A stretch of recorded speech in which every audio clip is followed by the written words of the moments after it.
Hello, hello et bienvenue dans cette masterclass. J'arrête d'être la gentille petite fille sage et je prends ma place. Alors, je fais juste les réglages techniques. Pourquoi ça me met ça si haut? Bon, je vais essayer de regarder le chat, voilà, de temps en temps. C'est parti. Donc, si vous êtes inscrite à cette masterclass, c'est déjà que le titre vous a bien parlé. Cette gentille petite fille sage, ça vous a sûrement interpellé et je comprends tout à fait parce que moi aussi, ça m'a vraiment parlé et c'est surtout dû à un livre. Donc, et si c'était votre mère, le problème, ça m'a vraiment inspiré de faire cette masterclass et je me suis aidée de ce livre en tout cas pour mettre quelques phrases. Tout d'abord, moi, c'est Michaela. J'ai 45 ans, deux enfants, en couple depuis 28 ans. Je vis sur la Côte d'Azur.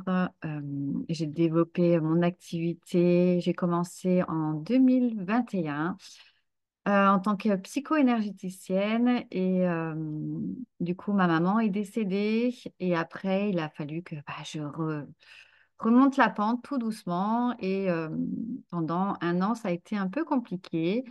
Et ensuite, je me suis plus orientée vers les crises d'angoisse, l'anxiété, parce que c'est quelque chose que j'ai vécu pendant 4 ans. Et j'ai accompagné des personnes dans la prise en charge des crises d'angoisse. J'ai même écrit un livre. Et puis aujourd'hui, j'ai vraiment envie d'accompagner ces mamans qui se sont un peu perdues, qui se sont un peu oubliées et qui ont envie de reprendre le lead sur leur vie, qui ont envie de reprendre leur pouvoir. Et grâce au soutien des huiles essentielles, on peut aller faire plein de choses, plus du coaching, plus du dev perso. Donc voilà un petit peu un résumé de mon histoire. Voilà. Donc si vous êtes inscrit à cette masterclass, comme je disais, c'est que vraiment ce terme de gentille petite fille sage, ça vous interpelle. Et d'abord, qu'est-ce que c'est une gentille petite fille sage? Dites-moi un peu si vous avez des idées. Qu'est-ce que ça évoque chez vous, cette gentille petite fille sage? Qu'est-ce que ça veut dire? En tout cas, pour moi, c'est une femme qui n'ose pas dire non, qui prend pas beaucoup de place, ou justement, qui ne prend pas du tout sa place, que ça soit au travail, dans sa famille, au quotidien.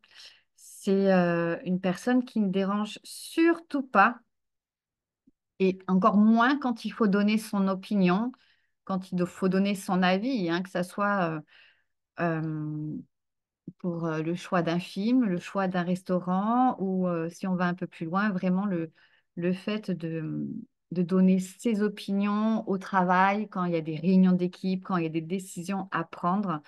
Euh, donc voilà, c'est vraiment ne pas déranger, ne pas donner son opinion, et puis se faire toute petite pour pas subir les conséquences. Une fille calme qui bouge pas, qu'on n'entend pas. Ouais, tout à fait. C'est voilà, une personne, une femme qui ne donne jamais son avis, qui est toujours d'accord ou va faire en sorte de toujours faire plaisir à tout le monde. Elle va avoir ce genre de phrase, on fait comme tu veux, c'est toi qui choisis, c'est toi qui vois, moi je sais pas trop. Donc voilà, qui va avoir un peu ce genre de comportement. Euh, Faire plaisir aux autres. Elle va pas s'écouter. Elle est toujours là aussi pour les autres. Si quelqu'un demande un conseil, un renseignement, une aide, elle dira toujours oui. Elle va éviter tout ce qui est confrontation, conflit. D'ailleurs, elle n'aime pas ça. C'est une personne qui n'aime pas les conflits. Dès qu'il y a la voix qui hausse un peu, qui est un peu plus forte, le ton voilà, qui monte, on sent qu'il y a que ça commence la mayonnaise commence à monter. bah, c'est une personne qui va aller soit se cacher, soit qui va essayer de tempérer la situation en disant c'est bon, calmez-vous, tout va bien, on peut faire ça, trouver des solutions, etc. Donc, c'est une personne qui va vraiment tempérer et puis, ou alors carrément aller se cacher, se dire, et dire, bon, moi, je vais aux toilettes là, j'ai pas envie d'assister à ça. Ça va être une personne aussi qui accepte beaucoup de responsabilités ou des relations malsaines, qui va être aussi dans la relation d'aide, hein, s'occuper de ses parents qui sont malades ou défaillants, qui va s'occuper plus de ses enfants, qui va s'occuper de la grand-mère, qui va s'occuper des voisins. Donc, elle va vraiment accepter en fait tout ce genre de comportement, d'aller vraiment dans l'aide à l'autre, en pensant que c'est une bonne chose. Et bien sûr, c'est une bonne chose quand c'est fait dans des bonnes conditions.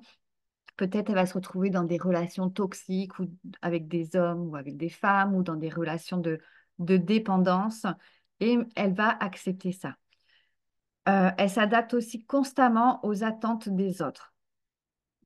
Si, en plus, si quelqu'un va mettre une habitude, et ben, cette femme, elle va suivre tout le temps cette habitude. Par exemple, si je sais pas, la grand-mère a décidé que tous les dimanches matins, il fallait que sa petite fille vienne boire le café, le thé à 10 heures.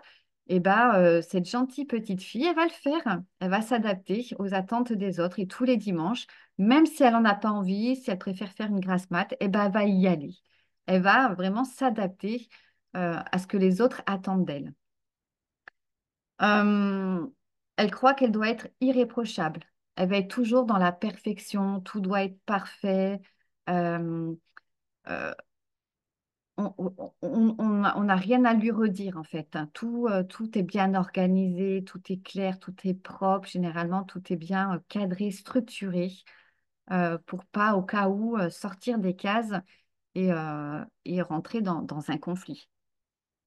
C'est une femme aussi qui ne sait pas poser de limites, qui ne sait pas dire non. On en parlera après des limites, justement, et le fait de savoir dire non. Elle hésite à, voilà, à prendre des décisions. Elle va plutôt dire comme vous voulez, moi, tout me va, vous savez, je suis pas difficile, on fait comme ça vous arrange, hein. Donc, voilà, elle va pas du tout prendre de décision et elle va suivre le troupeau. Et pourquoi on réagit ainsi? Bah, parce qu'on a peur de décevoir l'autre, on a peur d'être rejeté, on a peur d'être déçu, on a peur tout simplement de ne pas être aimé. Et ce n'est pas de notre faute, c'est vraiment un conditionnement familial et sociétal. Et on parle ici du syndrome. C'est vraiment reconnu, ça s'appelle le syndrome de la gentille fille, qu'on peut associer aussi au schéma de soumission ou de victimisation. Et vraiment, je vous invite à lire le livre de Clémence Biel, Et si c'était votre mère le problème, parce que où elle parle justement de l'influence maternelle qui a façonné la femme. Euh, En fait, la mère aurait façonné justement la femme qu'on est devenue. Je vérifie juste un doute, je ne sais pas si j'ai envoyé l'enregistrement ou pas.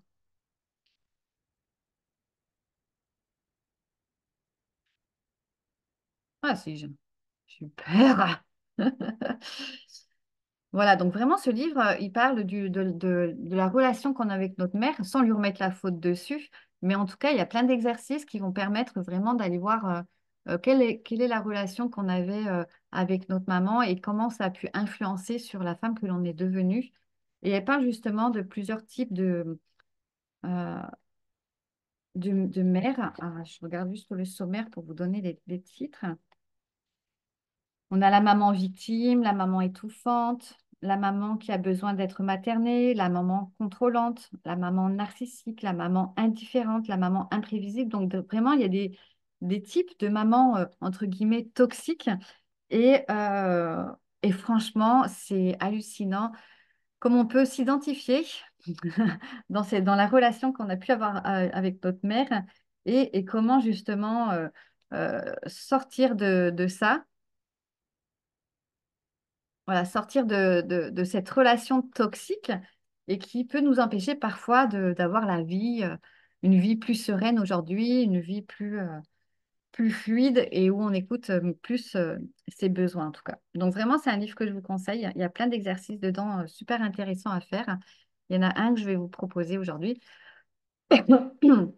Et pour faire un petit écho par rapport à mon histoire, moi, ma maman, elle me disait toujours que petite, j'étais vraiment une petite fille très sage, j'étais calme, je ne faisais jamais d'histoire. De temps en temps, des petites embrouilles avec mes frères, mais bon, parce que j'étais au milieu avec un petit frère, un grand frère, donc il y avait des petites embrouilles. Mais vraiment que j'étais une enfant très facile, je faisais jamais de vagues, je travaillais super bien à l'école, je ramenais toujours des bonnes notes, donc il n'y avait rien à dire sur moi.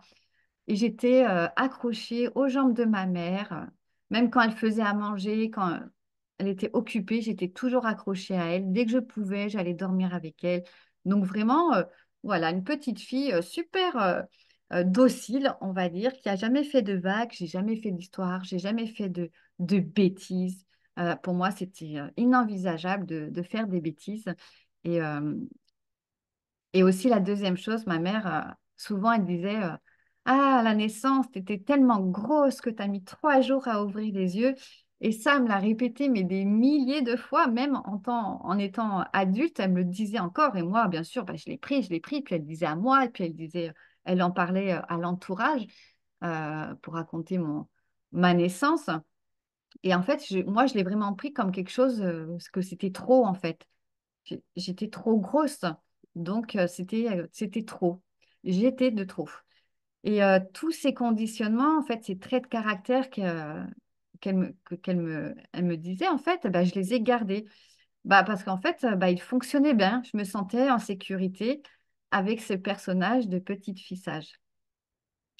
Par contre, à l'inverse, imaginons que si j'avais fait des vagues, personne n'allait m'aimer. Il fallait que je reste sage pour faire plaisir à ma maman qui était toute seule parce que mon papa voyageait énormément pour son travail. Elle était toute seule, elle travaillait de nuit, elle devait s'occuper de 3 enfants. Alors si j'étais pas sage, je risquais d'être rejetée par ma mère et peut-être que ça serait moi qui serais venue à être abandonnée ou placée dans une famille comme l'a été mon père. Mon papa a été l'élu de sa fratrie pour aller vivre chez une méchante grande tante parce qu'il faisait beaucoup de bêtises et qu'il était de trop dans la famille. Donc, je pense qu'inconsciemment, j'ai hérité de l'histoire de mon père aussi. Et du coup, moi, il fallait pas faire de vagues, il fallait que je sois toute sage pour ne pas risquer d'être placée dans une autre famille et me retrouver toute seule avec une méchante grande tante, par exemple. Et puis, par rapport au fait que j'étais grosse à la naissance, j'ai bien compris ça, qu'être grosse, en fait, je prenais de la place. Et elle a tellement répété de fois que c'est vraiment, ça a été ancré en moi. Et donc, j'ai bien compris qu'il fallait que je fasse l'inverse et que je sois très mince, voilà, presque transparente, pour ne pas déranger.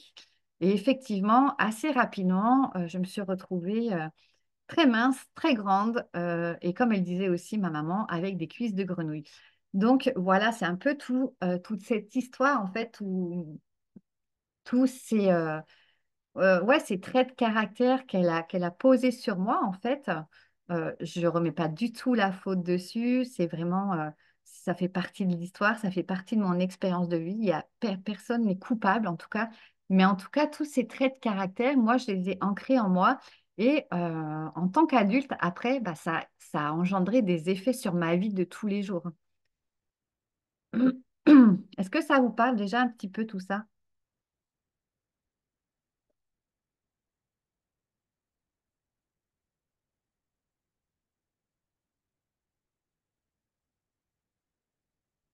Oui, je crois qu'on est beaucoup comme ça. Et en tant qu'adulte, quels effets on se reconnaît dans certaines choses? Oui, après, c'est large, hein, on peut se retrouver juste dans un trait de caractère, mais je trouvais important de vous partager un bout de mon histoire pour voir un peu les effets Donc tout ça, en fait, et je suis sûre qu'il y en a plein, parce que j'ai pas été creusée plus que ça non plus. Et j'ai très, très peu de souvenirs de mon enfance, à part ces moments qui m'ont été répétés en tant qu'adulte. Mais j'ai pas beaucoup de souvenirs, en tout cas, de mon enfance. Donc j'ai essayé de vous partager voilà, des, euh, des choses qui me venaient comme ça. Et pour faire le lien, en fait, parce que en tant qu'adulte, après tout ça, en fait, ça a généré des conséquences. Et notamment, j'ai ressenti une grosse fatigue émotionnelle parce qu'en voulant essayer d'aider tout le monde, j'accompagnais ma maman aussi beaucoup au quotidien. J'essayais de satisfaire tout le monde, que ce soit mon conjoint, mes enfants, au travail. Je me suis épuisée. C'est avant mes 40 ans, donc j'ai commencé à avoir des crises d'angoisse, de l'anxiété. Je faisais des infections urinaires à répétition. Donc vraiment, tout ce fardeau en fait qui pesait sur mes épaules, vraiment, je l'ai ressenti dans mon corps par une grosse, grosse fatigue. J'ai mis du temps à connecter avec ça et c'en est venu tout ce qui était crise d'angoisse, anxiété. Le deuxième point en fait, aussi, c'est vraiment, je n'arrivais pas à m'affirmer. J'avais du mal à exprimer mes besoins, j'arrivais pas à poser mes limites et en plus, je les connaissais même pas. Je ne savais même pas de quoi j'avais envie parce que j'étais tellement été conditionnée à répondre aux besoins des autres que pour moi, c'était simple de répondre aux besoins des autres, mais je ne connaissais pas mes propres besoins et je n'arrivais pas à y répondre. J'avais aussi vraiment ce sentiment d'être invisible. Donc déjà, de par le fait d'être très mince, j'avais le sentiment de ne pas avoir ma place dans ce monde. Surtout quand on te dit que tu as mis 3 jours à ouvrir les yeux, tu te dis, mais est-ce que j'avais vraiment envie de vivre cette vie? Donc ça aussi, ça remonte.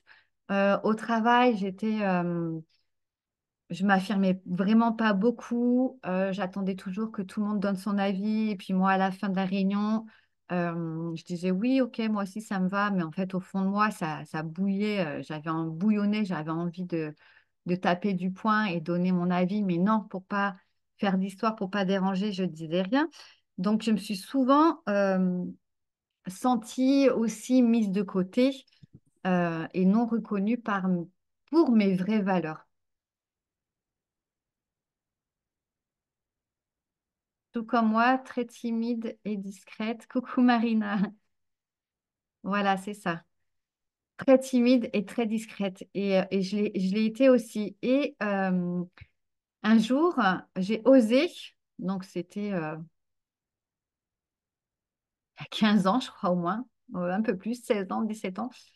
Un jour, j'ai osé m'affirmer. Et là, ça a été le coup de massue. Parce que du coup, quand j'étais en remplacement de la directrice de la crèche où je travaillais. Et du coup, j'ai donné un ordre à une des auxiliaires de puériculture. Et là, elle l'a très, très mal pris. Oui, elle a très mal pris.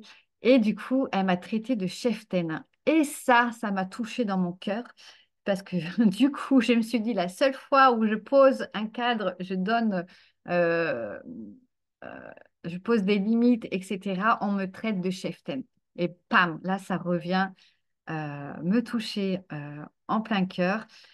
Et là, ça donne pas envie de reprendre le lead sur sa vie. On a encore en plus envie de se cacher au fond d'un trou et de plus jamais l'ouvrir. Donc, voilà ma petite histoire. Et c'est vrai que j'étais aussi, donc tous ces traits de caractère, toute cette histoire, en fait, m'a complètement bloquée dans ma vie. Je me sentais vide, je me sentais pas épanouie parce que, en fait, j'étais pas moi. Je ne me connaissais pas, je ne connaissais pas mes besoins, je n'arrivais pas à poser mes limites, je n'arrivais pas à dire non, je ne savais pas ce que j'aimais, je ne savais même pas quel rêve j'avais. Donc, pour vous dire. Et pourtant, dans ma vie, tout allait bien. J'avais un mari, des enfants, une maison, un chien, un job.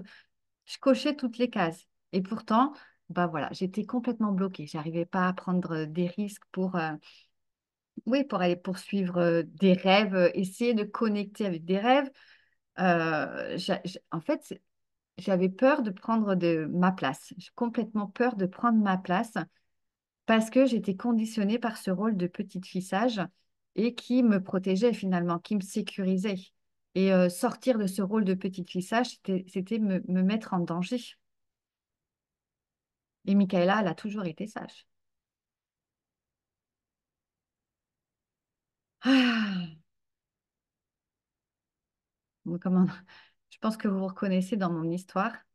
Le fait de ressentir de la fatigue émotionnelle, même physique, d'être souvent malade, de ne pas réussir à s'affirmer, d'avoir le sentiment de ne pas avoir sa place dans le monde, de ne pas savoir comment évoluer, comment croître, comment se sentir reconnu, être visible. Euh, et peut-être que vous aussi, vous vous sentez bloqué dans votre vie et puis complètement ouais, coincé en fait entre est-ce que je reste dans ce statut de gentille fille sage ou au contraire, j'ose prendre des risques, j'ose me lancer vers mes rêves et vers une vie qui va plus me challenger, m'épanouir. Euh, Et en fait, ce qui va venir soulager ces douleurs, ces blocages, c'est vraiment déjà de sortir de cette victimisation. Donc, j'avais déjà fait une masterclass justement sur la victimisation, donc peut-être revoir un peu ce que j'avais énoncé. Et, euh, et en fait, c'est juste prendre conscience qu'on on peut changer la vision de notre vie, en fait. On n'est plus cette petite fille impuissante qu'on a été quand on était enfant, mais aujourd'hui, on peut reprendre ce lead, ce pouvoir et être cette femme puissante que l'on est aussi. Et, bien sûr que ça demande du courage, ça demande de sortir de sa zone de confort, ça demande de prendre des risques, c'est une conviction, mais et de la patience aussi, mais ça demande vraiment d'aller chercher un peu au fond de ses tripes et de se bouger les fesses pour vraiment créer sa vie en fait. Et c'est un choix à faire. C'est vraiment un choix. Il n'y a personne qui pourra le faire à votre place. C'est un choix à faire, peut-être maintenant, mais faut pas trop tarder non plus.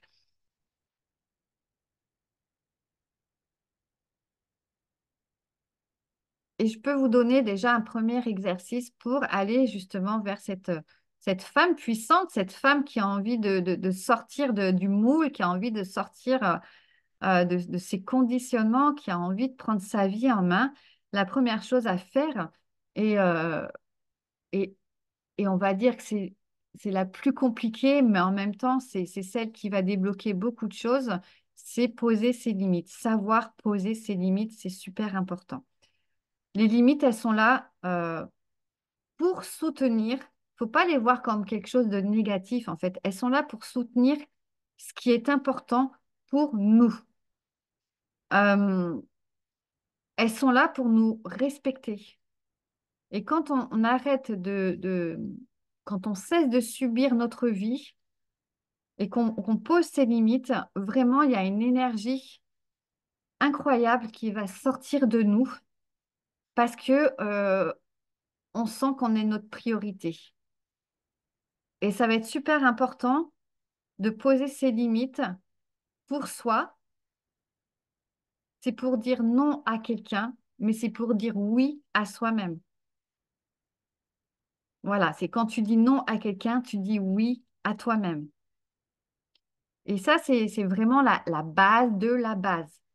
C'est commencer à poser ces putains de limites. Il faut le faire, sinon il n'y a rien qui va changer. Donc, petit exercice, déjà, c'est faire la liste de toutes les choses qui dépassent vos limites. Vous écrivez tout, vous prenez une feuille, vous écrivez tout ce qui vous semble de trop dans votre vie et que vous aimeriez changer. Que ce soit des petites choses ou des grosses choses, vraiment faire tout le listing de ces limites. Ça va être, une fois que on a fait toute la liste, choisir au moins une phrase que vous avez notée et commencer à voir comment vous pourriez la changer au quotidien pour qu'elle réponde à vos limites, à vos besoins. Je sais pas, par exemple, euh, je bois un coup.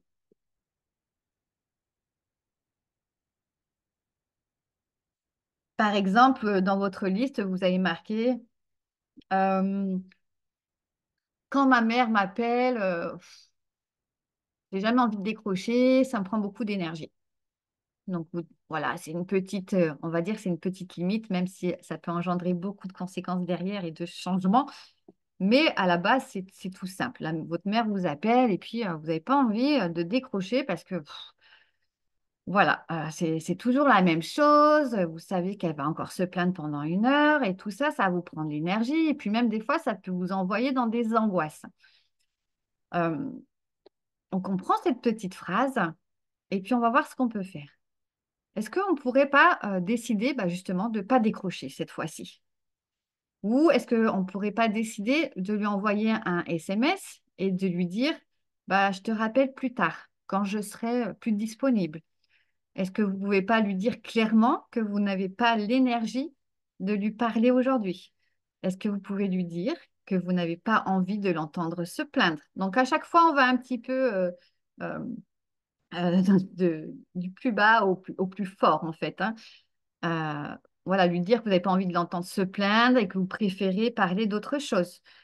Est-ce que vous ne pourriez pas lui dire que vous n'avez que 20 minutes pour l'écouter? Comme ça, vous posez un cadre. Donc vraiment, ça va être à vous, en fait, de voir qu'est-ce que vous êtes en capacité d'accepter et quelle est la limite à poser. Donc, vous avez bien compris, vous listez toutes les choses qui dépassent vos limites, hein. Je ne sais pas, moi, j'en ai marre que mon fils se couche à 23 heures. J'en ai marre que ce soit toujours moi qui fasse le linge. J'en ai marre de faire les courses toute seule. Ou voilà, vous notez en fait tout ce qui vous prend de l'énergie, qui vous contrarie, ou c'est compliqué. Vous sentez que vraiment il y a quelque chose qui vous convient pas, vous notez, puis vous en choisissez une déjà la plus petite pour commencer et vous recommencez à réfléchir à comment vous pourriez poser des limites pour, euh, pour que ça réponde à votre énergie, à vos besoins. OK? Les limites, elles vont être efficaces seulement si vous êtes prête à les mettre en place. C'est-à-dire qu'il faut après en assumer les conséquences. euh, vous posez une limite avec votre maman, par exemple, au téléphone, en lui disant que vous n'avez plus envie de l'entendre se plaindre et que vous préférez parler d'autre chose. Là, il va falloir assumer les conséquences de ce qu'elle va vous dire en retour. Euh, Peut-être qu'elle ne vous appellera plus, peut-être qu'elle va en discuter avec vos frères et sœurs. Donc vraiment, si vous posez cette limite, il va falloir l'assumer, assumer toutes les conséquences qu'il y aura derrière.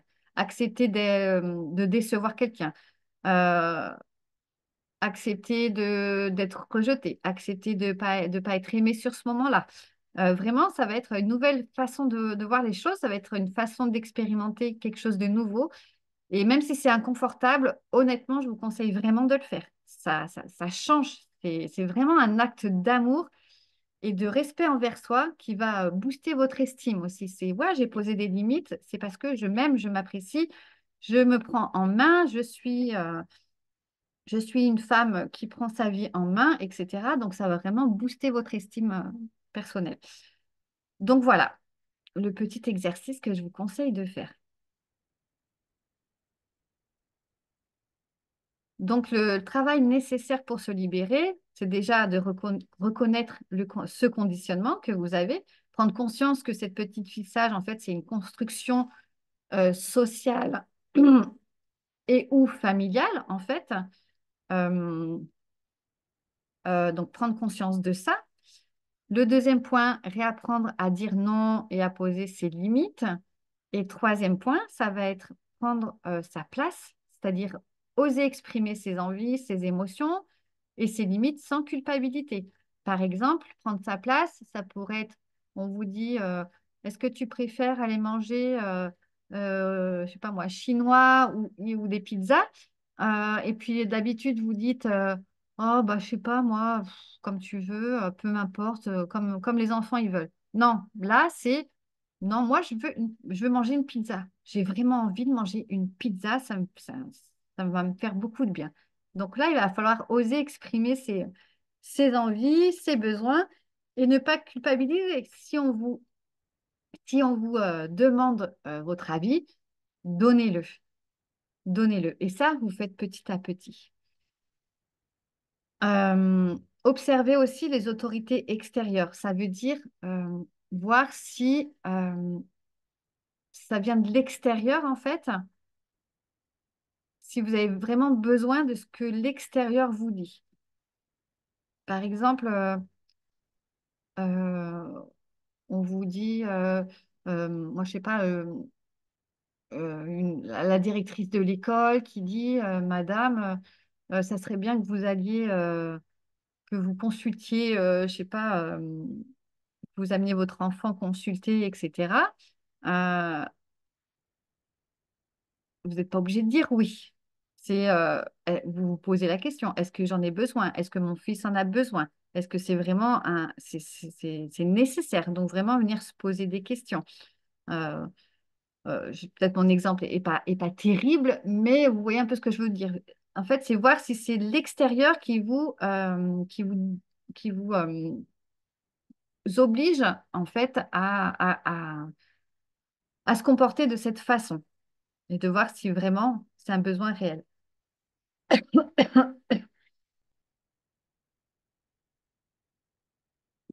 Et le deuxième point, ça va être vraiment d'embrasser son pouvoir personnel, passer de je dois plaire à je mérite de briller pour qui je suis, de prendre ma place, pardon. Et moi, je vous parle aussi aujourd'hui de trois huiles, justement, qui vont vous aider à reprendre ce pouvoir. Donc, on a une huile, le gingembre, c'est l'huile de la prise de pouvoir. Pardon, décidément.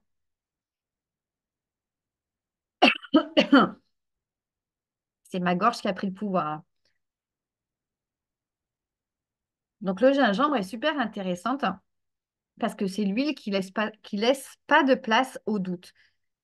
Cette huile, elle a un but et elle l'atteindra. Le gingembre, elle demande vraiment que la femme soit pleinement présente dans sa vie et qu'elle soit actrice de sa vie. Donc vraiment, le gingembre elle va porter dans ce sens-là, en fait, vraiment aller dans cette prise de pouvoir.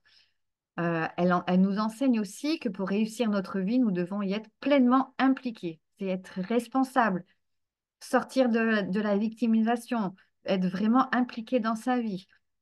Donc voilà, la phrase juste après, le gingembre cible directement les schémas profonds de victimisation qui sont souvent mis en lumière par des sentiments d'impuissance où on perd le contrôle, on refuse d'assumer les responsabilités de sa vie, on a tendance à accuser les autres. Donc ça, on en avait déjà parlé dans une précédente masterclass, mais c'est vraiment, voilà, toujours remettre la faute sur l'extérieur et donc, c'est ça, les autorités extérieures, blâmer les autres, c'est vraiment sortir, le gingembre va aider à sortir de ce schéma de victimisation pour justement amener ces personnes à être créatrices de leur vie, n'attendant, sans attendre que les circonstances extérieures changent. C'est à l'intérieur que ça doit changer. En fait, ces personnes, avec le gingembre, elles vont pouvoir choisir leur destinée. Ça, c'est un beau cadeau que nous fait cette huile de gingembre. La deuxième huile, c'est l'huile essentielle de clou de girofle. Donc, déjà, clou de girofle, j'imagine que quand vous pensez à ce mot, ça vous repousse. Donc, parce que ça a une odeur très forte, en fait. Et c'est vraiment ça. On repousse nos limites aussi avec le clou de girofle. C'est l'huile des limites. Donc, elle peut nous repousser au début parce qu'on n'a pas cette habitude de poser des limites. Mais plus on va prendre goût, euh, appréhender cette huile, en fait, parce que moi, je sais qu'au début, je ne supportais pas le clou de girofle. Et aujourd'hui, j'adore cette huile, surtout quand il y a des douleurs au niveau des gencives, au niveau des dents. Euh, je la retrouve aussi dans le mélange On Guard de chez doTERRA, où là, c'est vraiment poser les limites énergétiques aussi. Et on retrouve du clou de girofle, mais c'est vraiment une huile que j'affectionne beaucoup maintenant. Peut-être parce que moi aussi, j'ai réussi à dépasser ça, à dépasser ce comportement de ne pas oser poser des limites. Et peut-être que du coup, j'apprécie beaucoup mieux cette huile. Donc, bref.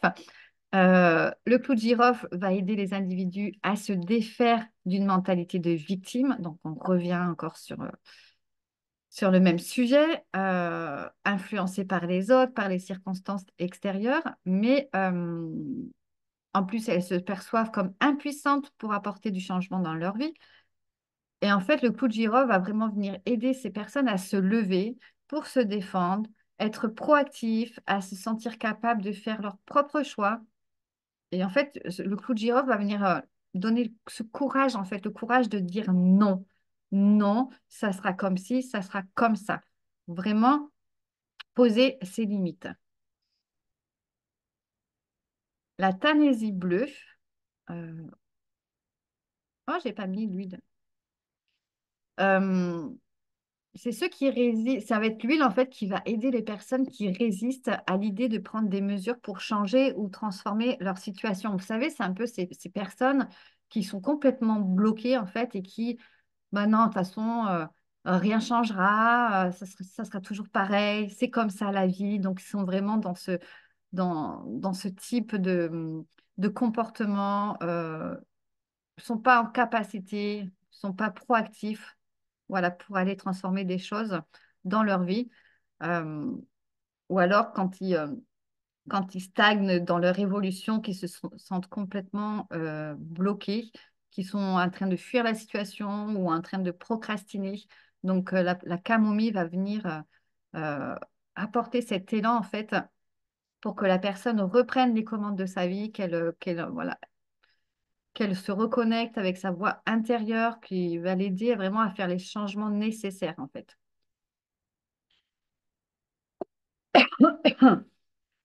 La camomille bleue apprend que chaque acte est basé sur un choix et qui requiert d'en prendre la responsabilité.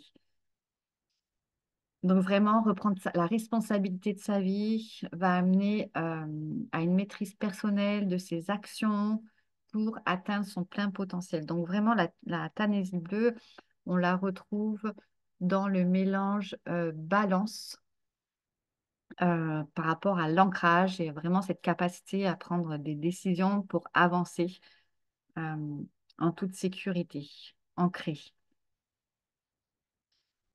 Voilà, voilà pour les trois huiles. Est-ce qu'il y en a une qui vous parle plus que l'autre? Donc, on a vu ah, la camomille bleue, ou la tanésie bleue, le clou de girofle et le gingembre. Moi, j'adore le gingembre. J'adore le gingembre. D'ailleurs, j'en mange énormément.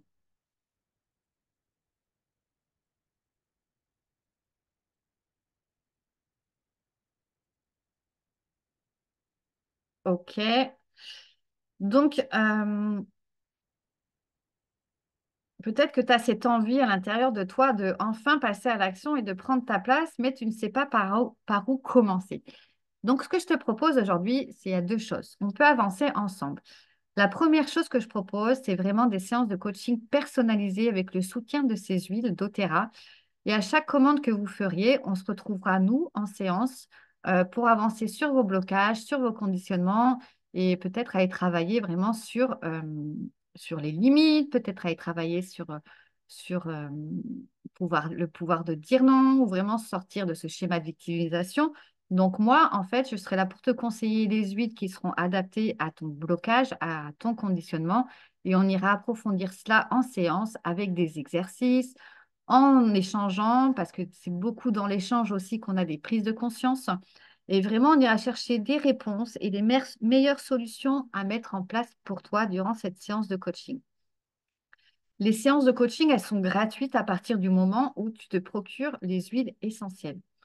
Donc, ça, c'est tout cadeau. Donc ça, c'est vraiment si tu as envie de travailler, si vous avez envie de travailler sur un blocage spécifique en ayant ce soutien des huiles et en ayant mon approche personnalisée. Et peut-être que en fait, tu veux prendre ta place, mais plus d'un point de vue professionnel, tu sens que tu as envie de te lancer dans quelque chose, tu sais que tu as un message à transmettre au monde, tu sais t'as un truc en plus, mais en fait, tu bloques. Tu sais pas pourquoi, tu sais pas où aller, tu sais pas par quoi commencer. Et aujourd'hui, j'ouvre officiellement mon programme, mon parcours, qui s'appelle Le Parcours. Et je vous en parle 2 minutes avant de se quitter.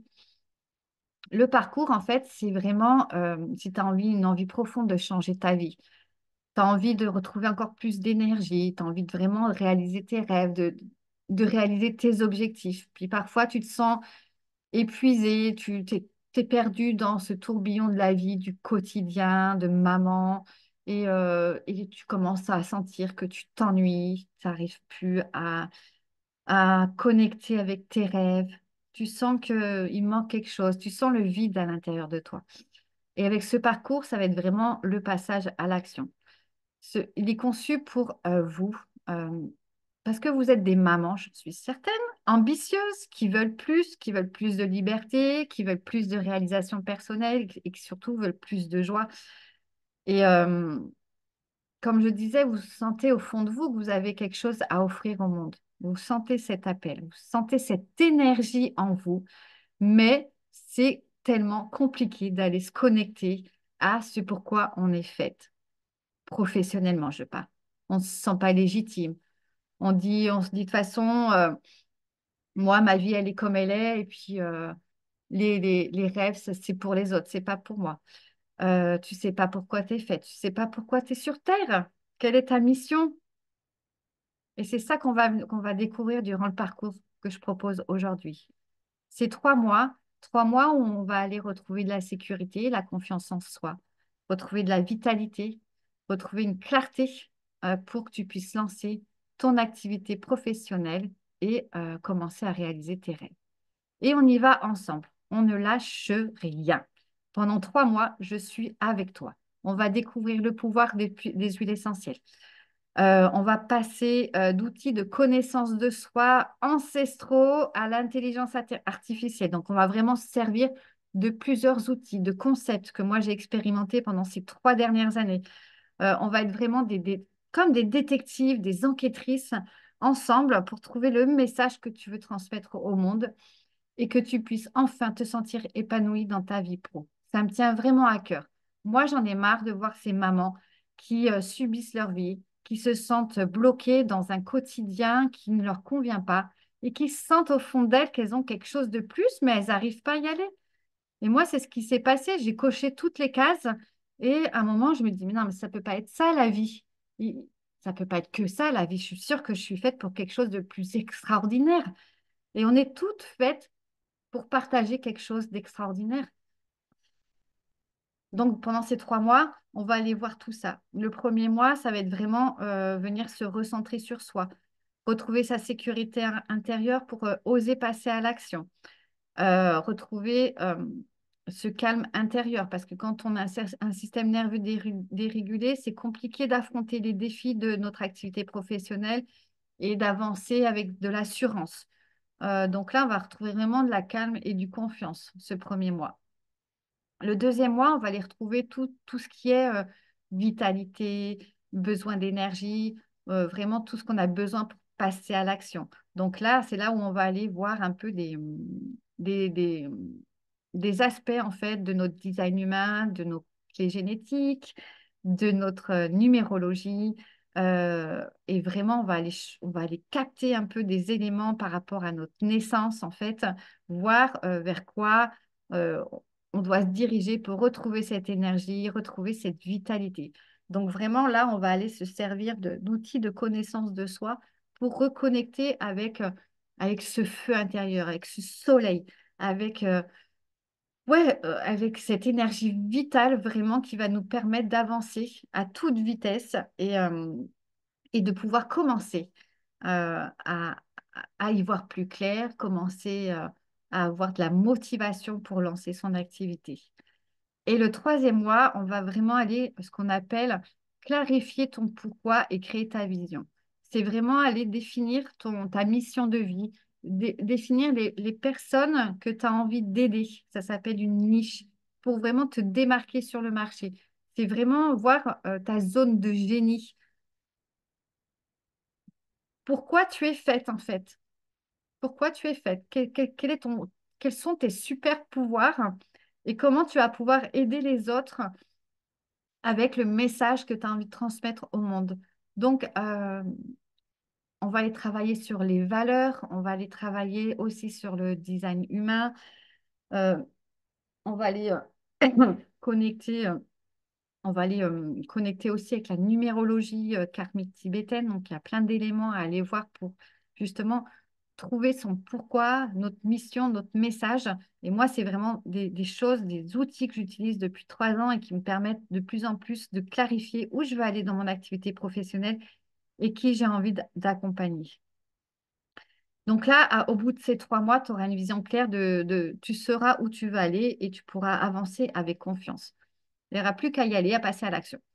Moi, ce que je te propose durant ces 3 mois, c'est de ne pas être seul. Tu ne seras pas seul. Je te propose 2 séances de coaching individuelles personnalisées par mois. Donc, ça fait 6 séances de coaching pour aller vraiment travailler ensemble sur ton parcours, sur tes obstacles, voir tes conditionnements, vraiment aller mettre le doigt sur plein de choses qui te bloquent aujourd'hui dans ton évolution professionnelle. Tu auras un accès à un groupe Telegram où tu pourras poser toutes tes questions du lundi au vendredi de 9h à 17h. Non, je rigole. Et vraiment pouvoir venir échanger avec moi en temps réel. Tu auras accès à des outils pratiques, donc comme des e-books, des ressources. Je t'apporterai toutes les ressources que moi j'ai comment dire, connectées, comprises, lues pendant ces trois dernières années. Et tu auras des exercices aussi pour te guider tout au long de ces 3 mois. Tu auras également les huiles essentielles en soutien à ton processus de transformation et de révélation. Parce que ce n'est pas juste un parcours, c'est vraiment le parcours de révélation. Et on va faire en sorte ensemble que tu réussisses et que tu te sentes fier de toi. Ah là là. Ton seul investissement, c'est de te procurer des huiles. Donc, les 6 séances de coaching individuelles personnalisées, elles sont gratuites. L'accès au groupe Telegram, il est gratuit. Les e-books, les ressources, les exercices que je te donnerai sont gratuits. Ton seul investissement, c'est de te procurer des huiles essentielles chez doTERRA. Donc, tous les mois, il y aura des huiles essentielles qui viendront vraiment soutenir ce travail de, de transformation, de changement, de révélation de ta voie professionnelle. Et chaque mois, j'ai choisi certaines huiles pour venir soutenir ce travail de transformation. Bon, bah alors, ça ne veut pas passer.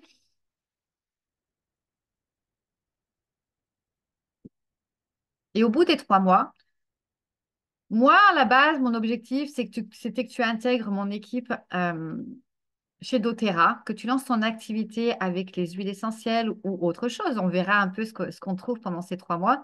Donc, vraiment que tu lances ton activité chez doTERRA, que tu fasses partie de mon équipe Femme Essentielle et qu'on travaille ensemble. Mais peut-être qu'au bout de ces 3 mois, tu vas te rendre compte que tu es faite en fait pour t'occuper des chevaux et que le bien-être des autres et les huiles essentielles, ça ne te convient pas du tout. Et ce sera OK pour moi. Au bout des 3 mois, on se dit ciao et puis peut-être que on se retrouvera dans une autre vie. En tout cas, le parcours, c'est 3 mois. J'ouvre 3 places et on va commencer début janvier. Donc, si vous voulez en savoir plus, vous n'hésitez pas à m'envoyer un mail, à me connecter, à me contacter sur Instagram, sur TikTok. Vous savez où me trouver. Et j'ai décidé d'ouvrir seulement 3 places en fait parce que c'est la première cohorte et j'ai vraiment envie d'être 100% avec vous dans cet accompagnement et vraiment de que tout soit clair pour vous. Et j'ai pas envie de m'éparpiller avec 5, 6, 10 personnes pour l'instant. Non, non, je garde 3 places bien au chaud pour vous et vous pouvez me contacter. On commencera début janvier. En tout cas, j'espère que cette masterclass vous a apporté des éléments. Moi, j'ai pris un réel plaisir à la faire avec vous. Merci pour votre présence, merci pour votre confiance et je vous dis à très vite pour une autre masterclass ou une autre expérience. Je vous embrasse.